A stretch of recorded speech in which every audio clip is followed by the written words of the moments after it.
Hello বন্ধুরা, তো তোমরা সবাই কেমন আছো? আশা করি সবাই ভালো আছো। তো আজকে আমি তোমাদের সাথে শেয়ার করছি বসিরহাটের রথযাত্রা। তো আমাদের এখানে অনেকগুলি রথযাত্রা হয়েছিল। তো সব রথযাত্রায় আমি যাইনি, কিন্তু কিছু কিছু রথযাত্রায় আমি গিয়েছি, সেগুলো আমি তোমাদের সাথে শেয়ার করছি। তো এটা ছিল ললিতা মন্দিরের রথযাত্রা, বসিরহাট হরিশপুরের ললিতা মন্দির। সেই ললিতা মন্দির রথযাত্রা হচ্ছে, তোমরা দেখছো সেটি হচ্ছে ললিতা মন্দিরের রথযাত্রা। অনেক মানুষ দেখো রথের পিছনে পিছনে যাচ্ছে, আর অনেক মানুষ দেখছে। এই হচ্ছে ললিতা মন্দিরের রথযাত্রা। আরেকটি ছিল পুরনো কালীবাড়ির রথযাত্রা, সেটিও আমি তোমাদের এই ভিডিওতেই শেয়ার করব।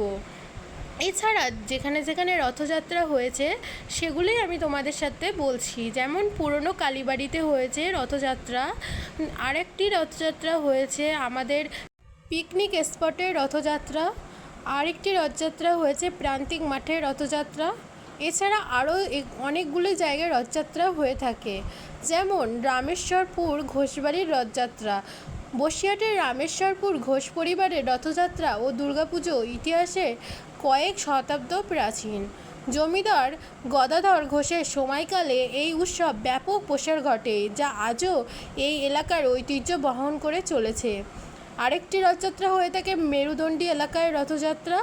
বসিরহাট শহরের মেরুদণ্ডী এলাকায় প্রায় ৮০ বছর ধরে প্রাচীন রথযাত্রা হয়ে থাকে। এখানে রথ ও কাঠের বিগ্রহ তৈরিতে স্থানীয় শিল্পীদের বিশেষ নৈপুণ্য দেখা যায়। যোগেশগঞ্জের রথযাত্রা। সুন্দরবন লাগোয়া হিঙ্গলগঞ্জ ব্লকের যোগেশগঞ্জের রথযাত্রা বহু পুরনো। এর আকার বেশ বড়। রথের মেলাকে কেন্দ্র করে এখানে বিভিন্ন এলাকা থেকে কয়েক হাজার মানুষের সমাগম ঘটে। আরেকটি রথযাত্রা হচ্ছে বাদুড়িয়ার রথ। বাদুড়িয়া রথ সংলগ্ন বাদুড়িয়ায় রথযাত্রা প্রায় ১৫০ বছরের প্রাচীন রথযাত্রা হয়ে থাকে। কথিত আছে বৈষ্ণব রামপুর ভট্টাচার্য স্বর্ণাদেশ পেয়ে এই রথযাত্রার সূচনা হয়েছিল। তো আমি তোমাদের সাথে শেয়ার করলাম যে বসিরহাটে কয়টি রথযাত্রা হয়ে থাকে। এছাড়া অনেক ছোট ছোট রথযাত্রা হয়ে থাকে, যেখানে তোমরা যেতে পারবে।